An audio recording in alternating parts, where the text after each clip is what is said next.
কতদিন ধরে স্থগিতাদেশ জারি থাকবে তা নিয়ে হোয়াইট হাউস কোনো মন্তব্য করেনি। রাশিয়ার সঙ্গে যুদ্ধে ইউক্রেন অনেকটাই মার্কিন সহায়তার উপর নির্ভরশীল। প্রেসিডেন্ট জেলেনস্কির সঙ্গে বিবাদের পর ইউক্রেনের সব ধরনের সামরিক সহায়তা স্থগিত রেখেছে প্রেসিডেন্ট ট্রাম্প। যুক্তরাষ্ট্রের সঙ্গে খনিজ চুক্তিতে সই করতে এখনই আগ্রহী বলে জানিয়েছেন ইউক্রেনের প্রেসিডেন্ট। তবে শান্তি চুক্তিতে কোনো ধরনের ছাড় না দেওয়ার কথাও ফের বলেছেন তিনি।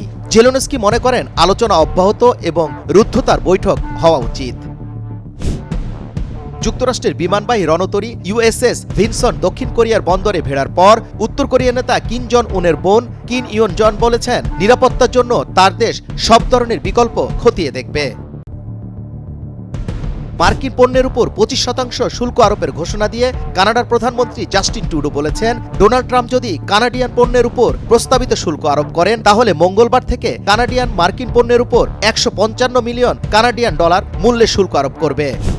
যুক্তরাষ্ট্রের 3টি সংস্থার উপর নিষেধাজ্ঞা জারি করেছে চীন। এর মধ্যে রয়েছে বায়োটিক, বিমান ও সামুদ্রিক প্রকৌশল সংস্থা। এছাড়া যুক্তরাষ্ট্রের বিভিন্ন পণ্যের উপর 15% ও 10% হারে শুল্ক আরোপের ঘোষণা দিয়েছে বেইজিং। জার্মানি পশ্চিমাঞ্চলীয় ম্যানহেম শহরে জনতার ভিড়ের মাঝে দ্রুতগতির গাড়ি ঢুকে পড়ার ঘটনায় 83 বছর বয়স্ক নারী এবং 54 বছর বয়স্ক একজন পুরুষ নিহত হয়েছেন। ম্যানহেমের কার্নিভাল উপলক্ষে রাস্তার ধারে শোভা পাচ্ছে নানা রকমের দোকান। বিশ্বে দেশে দেশে মহামারীর মতো ছড়িয়ে পড়ছে শারীরিক স্থূলতা।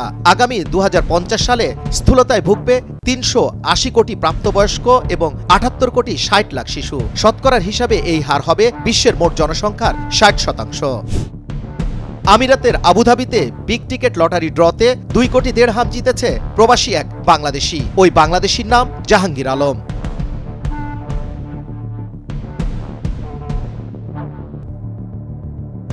কঙ্গোর পূর্বাঞ্চলীয় শহর গোমার 2টি হাসপাতাল থেকে 130 জন রোগীকে অপহরণ করে নিয়ে গেছে প্রতিবেশী দেশ রুয়ান্ডার মদতপুষ্ট বিদ্রোহী গোষ্ঠী M23 যোদ্ধারা। অপহৃত কেউ কঙ্গোর সেনা, কেউ বা সরকারপন্থী সশস্ত্র গোষ্ঠীর সদস্য। পদত্যাগের ঘোষণা দিয়েছেন ইরানের ভাইস প্রেসিডেন্ট জাভেদ জারিফ। নিয়োগ নিয়ে দীর্ঘদিন আইনি বিরোধের পর পদত্যাগের কথা জানান তিনি। জাভেদ জারিফ বর্তমান সময়ের তার 40 বছরের রাজনৈতিক ক্যারিয়ারে সবচেয়ে তিক্ত সময় হিসেবে বর্ণনা করেছেন।